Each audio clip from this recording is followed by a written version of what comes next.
Hello and welcome to the 5th episode in our series on Disco Elysium. As you likely know, the goal of our work here at Noclip is to shine a light on how games are created, so that players can get a better understanding of how their favourite game was made, and so that other developers might learn from what went right and what went wrong.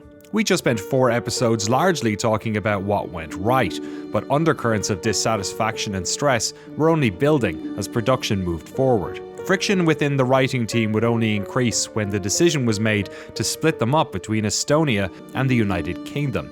But before that happened, the programming team, mostly folks who had never released a commercial game before, were having struggles of their own.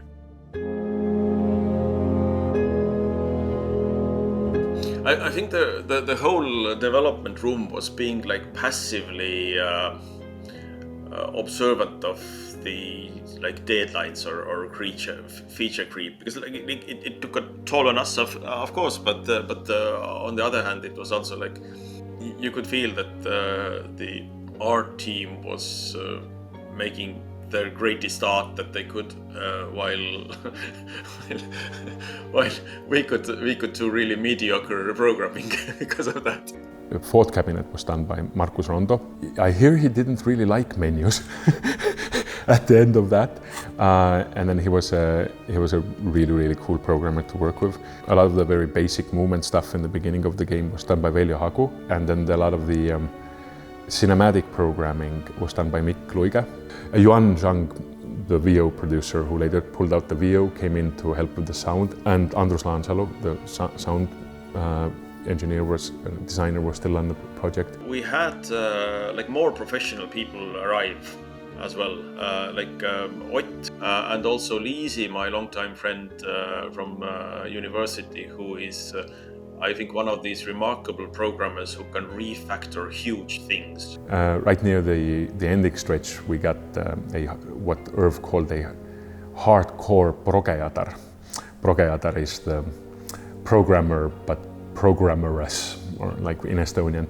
Liisi Laasik, who kind of became one of these lead programmer roles, and that was about the time when the game was becoming really big and feature complete. So she kind of took over the leadership of the team.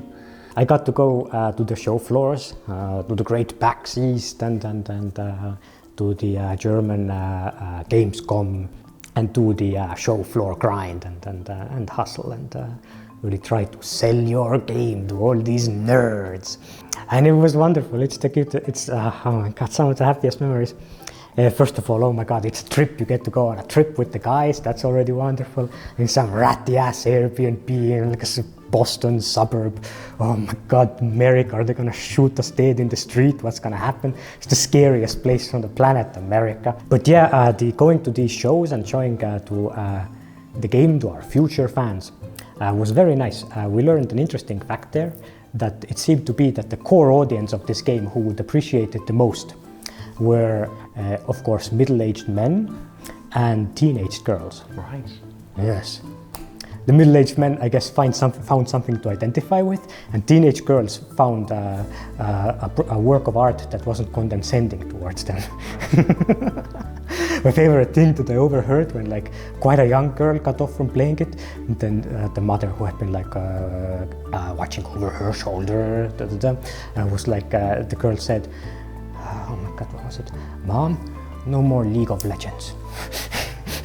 Wow, you did it. You converted one. One down, a million more to go.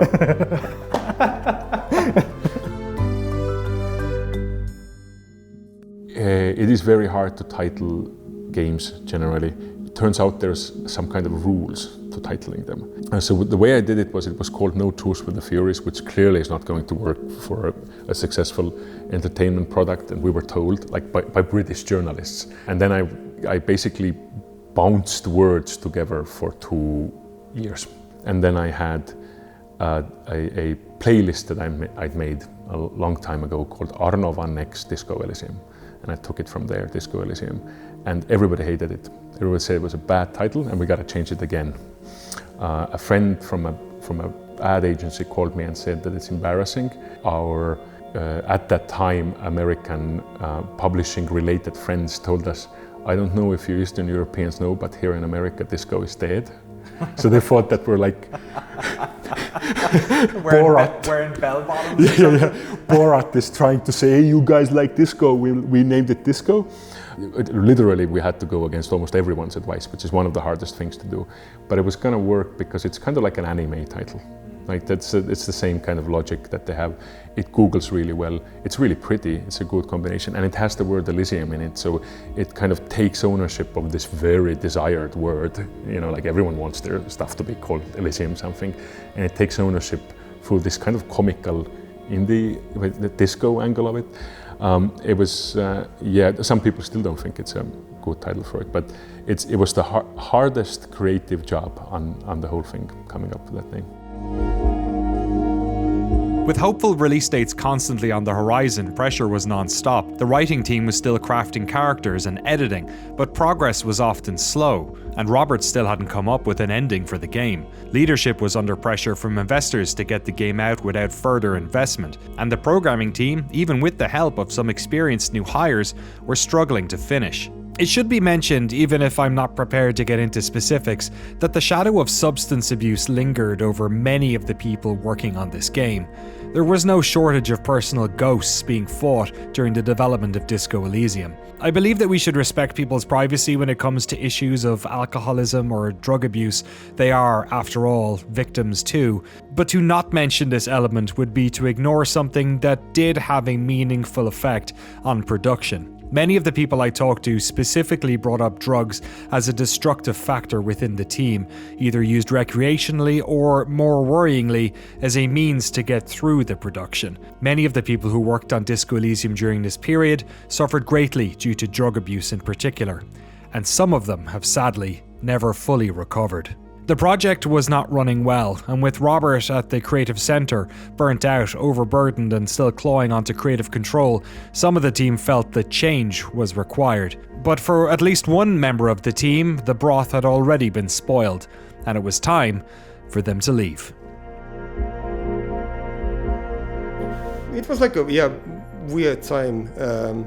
Like I said, like in the second year especially, the whole development process had started to get more like frustrating, and there were strange things happening in the back end somewhere that I wasn't like fully privy to, but like, you know, some sort of weird internal strife and you know, something was happening, and like, you know, things were like more stressful and unpleasant, and like delays were happening, and people were like not getting along as well in some aspects. So like, I don't know, at some point really like over the summer, I was just feeling like this is like, and it's not enjoyable anymore. And like I have done, you know, basically my stuff that I was tasked with. I know that like getting a game finished is very difficult, but this wasn't like fully that. This wasn't like you're just kind of like struggling and or even like crunching to get like something done. No, this is more like there is some weird power plays or whatever happening, and like people are doing weird stuff to each other. So I don't know. I just didn't like really feel it at the point anymore. I was like, I don't want to deal with this weird stuff. A very vague sensation of like something is going in a poor direction, and I don't kind of want to be a part of this anymore because I don't see this going. And kind of like the delays and the weird stuff, it started feeling like a kind of like dejection of like this project is like never going to come out. So like I'm just like wasting my time here spinning wheels and just getting paid while this thing is getting like delayed and redone and delayed and there is a point where you're not like polishing the stuff anymore. You're just redoing things that is already finished, and you know you keep getting, you know, months go by and it feels like this is never going to come out. And you know, maybe I have like I can do other stuff with my life. I don't like need to be here.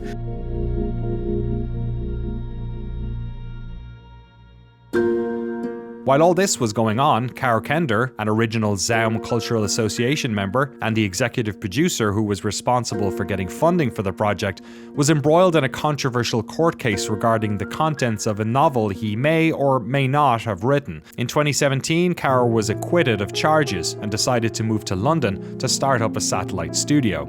Okay, it's probably time we explore who exactly was running Zaum at this stage. We already mentioned the investor Markus Linnema, who bankrolled the project and owned 83% of the original company, Fortress Occident. But Markus is a busy man, and as one of Estonia's most successful businessmen, he had little to no involvement in the day-to-day running of the company. It was Karo Kender who owned the remaining 17% stake, but he himself sold it to another investor, Ilmar Compass, when the studio was renamed to Zaum. At the time, Compass's investment group was co-owned by a man called Toonis Havel, who himself was embroiled in an investment fraud case in Estonia that would eventually lead to his bankruptcy, at least on paper. Much of the details of these financial machinations were covered in detail by our friends over at People Make Games, so we're not going to spend too much time on them here. But while Ilmar Compass was essentially absent for the duration of development, at some point his investment partner Toonis Havel began coming to the Tallinn studio to help out. He attempted to get to grips with the tools the team were using, mostly fruitlessly. Clearly the investors were worried that the game wasn't getting finished, and frustrations over Robert's leadership were part of this, because changes from the writing team would often mean changes downstream to art, animation and more. The opening of the London studio was no doubt downstream from these affairs, and it was the beginning of a slow but steady exodus from the Tallinn studio.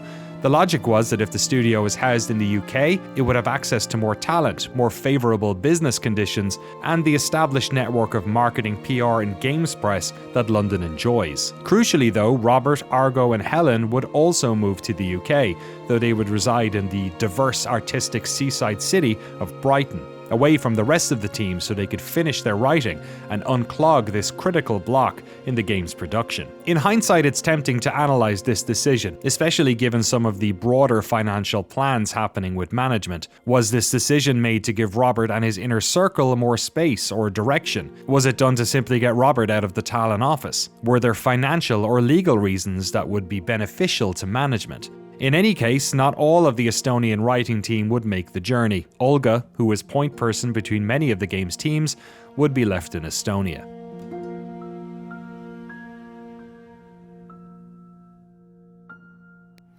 Well, honestly, I never planned to make the move. I was very much loving my life in Estonia at that point, and the idea was, well, how it came to be. First of all, Kaur had the court case where the Estonian government was trying to convict him for crimes on fictional characters. After going through this meat grinder, he, as far as I understand, he firmly decided to never ever write in Estonian again. So he moved to London immediately, like days after this court case concluded. When he first visited us, like 2 months after the move, he came back with this piece of knowledge that I found to be very on point. In Estonia, everything is easy, but nothing is possible. And in London, everything is very hard, but everything is possible. With this perspective, I think that he first realized that we are not going to be able to finish it in Estonia, and we're not going to be able to finish it on the writer's side, because there was so much distraction constantly, like little things. And you know that at this point you need to be there not 8 hours a day. You need to be there 10 hours a day and six days a week. It was presented as a huge win because they could be like focusing on the things that matter. I think that is a movie production thing. When you have a hyped up producer, you need to isolate it from the team so the team can work and the ideas can be like filtered so that like reasonable ones go other way. Production wise, I think this was what happened, and like it took a great human toll on everyone. Like I think this crunch wasn't easy on the London team. When Kaur moved, and with this realization, I think probably there was discussion between him and Robert. Like Robert and Helen moved first, and then I moved into the same apartment as they did in Brighton. Why Brighton? Because the British Sea Power, the band who made the soundtrack and won a BAFTA for the soundtrack, they are from Brighton. I think for me it became difficult when we moved to the UK. We moved to the UK and this was like, I think, a year and a half before the release. So it was me, Argo and Robert living in one apartment. Did not rent a separate office space. There was an office space in London, but we moved to Brighton, so maybe that was the reason. So we started working from the living room. And I think everything just became way too much. Like just the kind of final year, everything, you can feel the pressure, but also the fact that you're just like, you're in a new country, you haven't really made any friends, you're just like moving from your bedroom to the living room to work in there. So I was quite tired. But still, like, there was the end goal for it, so it felt manageable. It felt like, okay, like after that we get to rest. It's a weird one because yes, of course it's hard to be away from the rest of the team because you no longer get this how do I say, this creative resonance, this daily like. Rostov doesn't walk into the writer's room. Irve, you don't see Irve. You don't get this. But at the same time, because at that point the work is so intense, you don't really have time to think about it either. Back in Tallinn, the remaining team was hard at work, still under immense pressure from deadlines that seemed almost designed to get them to crunch. Lisi was a powerhouse for the engineering team and given more responsibility. Her fellow engineers loved her, and crucially Robert did too, which wasn't something everyone working on the project could say. Producers Cosmos and Lembit Jurgensen would have to work even closer with Olga, who was now the only writer left in the Tallinn studio. I think one of the primary strengths of Disco Elysium is the fact that we were so much, in each other's lives, in the same space, at least talking together. It was hard for me because I was the only writer in Estonia then, and so I was in the position of, being the interaction point between other writers and a lot of the rest of the team. There were, bad things going on with the upper management there that made it even harder. It was not the best situation to split the team like that. And yes, initially when I moved, it was July 2018. The idea was that okay, well, I'm just gonna be there. We'll do the editing and then I'll come back. First of all, the editing that was supposed to take 3 weeks went on for 4 months, five months. I was really angry at Robert, because Endgame was missing for the longest. I think they went to London. There was no Endgame. I had a paper that had Endgame written on large letters under the carpet in the programmer's room. There were trust issues in all of the direction during the stress times, I think, and this is something that I'm not sure if there was a better way. I don't want to exaggerate. So let's say that the last 4 months, five months of that nine month cycle, because we were supposed to release in February 2019, when it was clear we're not gonna hit that. Kaur, I think it was Kaur who went to the investors again and said, "Hey guys, still not ready. Can we get more money?" Once this money came, it was very clear that this is it. There will not be more. So this now we enter this last 9 month the Death March phase. Josh Sawyer has this expression "Death March," which just feels like if you want another level that's worse than crunch, then there's Death March. So we basically Death Marched it. Well, that was the last deadline that we were ever going to get. That was clear that we're not going to get any more money. It's going to come out at the end of this, and then that it was really gonna.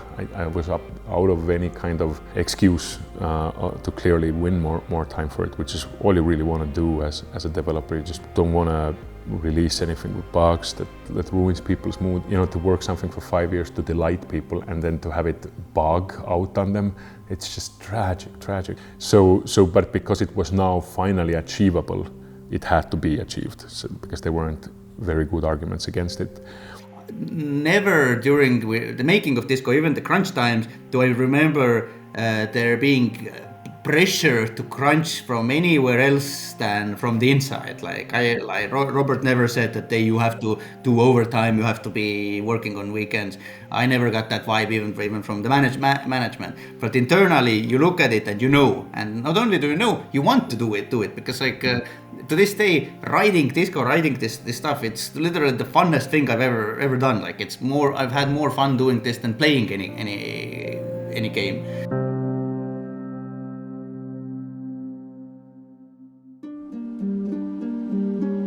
With most of the writing team, and crucially Robert, isolated in Brighton attempting to finish their work, management in Tallinn was able to take the reins on production more directly. Many of the programming team were on contracts that were set to end before the latest release date extension, and so in an effort to save both money and perhaps to make sure the game was polished ahead of release, management made the brutal decision to let most of the programming team go at the end of their contracts.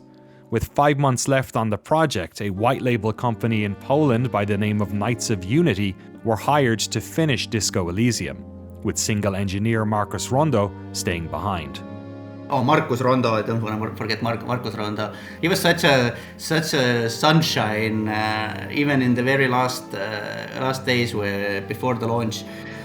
When I think Knights of Unity were doing most of the developing, he was I think he was the last developer to stay behind. My suspicion is this that they wanted the funding to continue, and they needed a fall guy, and the development team was a great fall guy, because like we weren't perfect in any sense, and our interface was really nasty to the leadership. You have this conflicting interest, and outsource provides a really nice interface. Like some guy is very interested in, like, yes, we will do this in 2 months or whatever. I went there to manage the systems administration. They wanted an extra computer that would be able to upload to Steam. Just in case anything happened, and I built that, and like it was so sad there. Like there was like a few people left. So the moving process wasn't like a single move. It was like people just trickling out.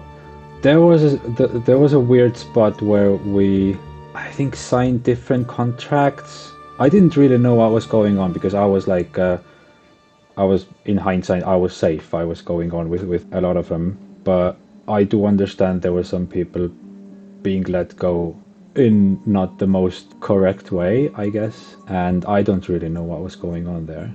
At launch date, like half of the dev team was already in the UK studio, and we had a little party in the Tallinn studio before giving it up. While Robert says he was shocked by the way in which the engineering team was let go, I should mention that others have disputed that he would have had no knowledge of this happening. It's also crucial to mention that several others told me that the management above him were already making decisions designed to erode his influence at this stage, giving directions that directly opposed creative decisions that Robert had made, something that frequently put these developers in impossible situations and led to incredible amounts of stress and distrust. The toxic manner in how this team was managed cannot be understated, and it's part of the reason that it's taken so many of these people several years to truly come to terms with what exactly was going on. For me, the story of Disco Elysium's internal combustion is not one of a singular smoking gun, but the pervasive erosion of the faith and belief that had bonded so many of these people together in the first place. A few days after the programmers were sacked, producers Cosmos and Lemps were also let go. Olga remained in Tallinn, but by now a large number of the people who were responsible for creating this game had been cast aside. This is perhaps the most underreported aspect of the story of Disco Elysium, because most of this happened long before the game gained its international notoriety. But it's these fractures and tensions that would lead to problems further down the road. The power dynamics between Robert and management, the fragility of employment, the direction of the company, who was in the good graces of those with power and who weren't. And all of this before the game was even released, a game nobody could have predicted would go on to be such a commercial and critical success.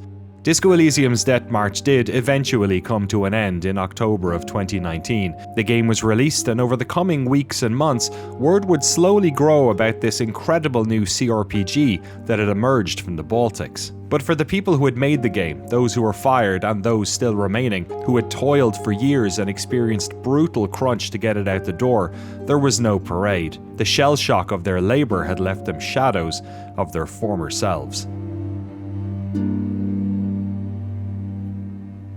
I remember that the release date was incredibly scary for me. I was so anxious. But I just remember like not being able to go online, to do anything. It felt like a grieving process as well, because you're like suddenly like, you have finished work on it. So it was a really difficult time. Our marketing was like so small because we had no budget for it.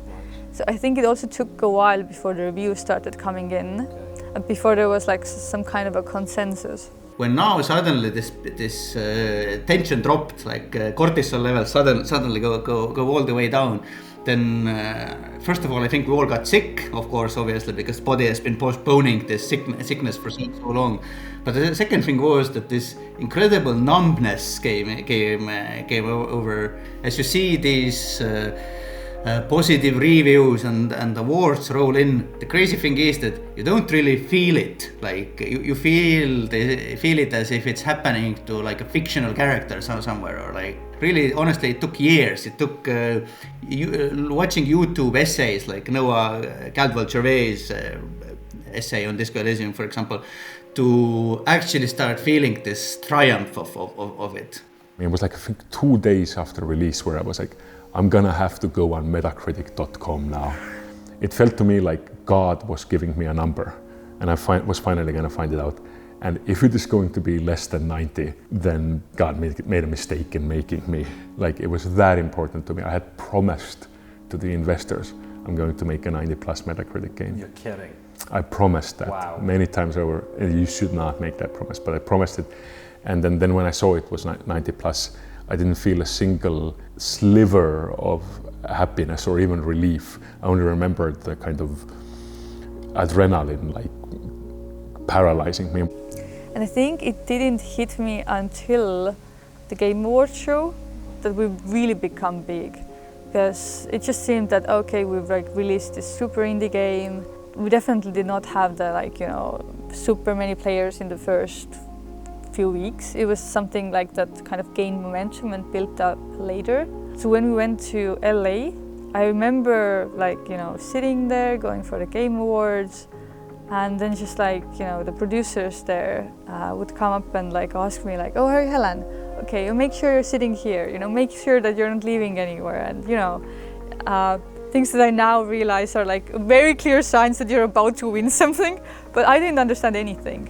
We hadn't even prepared a speech for it, because why would you prepare a speech if you're so sure that you're just there for, networking and just being there and having the experience, but you're not going to win anything. And I think this was the evening where I realized that, oh, okay, Disco Elysium is actually something, big, much bigger than we ever dreamed of. For many, this is the moment the story of Zaum came into view, an exciting new European studio creating groundbreaking new work, helmed by a cabal of talented artisans. But this was obviously not the full picture. The studio would get to work on a new version of Disco Elysium entitled Final Cut, creating new scenes, porting it to consoles, and crucially, adding full voice acting for a game with 2 Bibles worth of text. This is the version of Disco Elysium that the majority of people will come to know and love. The work to create Final Cut would be arduous, and the firings weren't done yet. Tensions both within the team and coming down from management would grow to a point of no return. While the world rejoiced over this game, many of the people involved in its creation would continue to suffer. A handful of them would be eventually ostracized from the studio, and the future of the franchise would be cast into doubt. In our final episode, we'll provide new insights into these tumultuous times, what it was like for Robert, Helen and Rostov when they were cast from the world of Elysium, and what it was like for other members of that original team to look back on one of their greatest achievements with so much pride and so much heartbreak. As ever, an early cut of this episode is available now for our patrons, and we look forward to sharing it with the rest of you quite soon.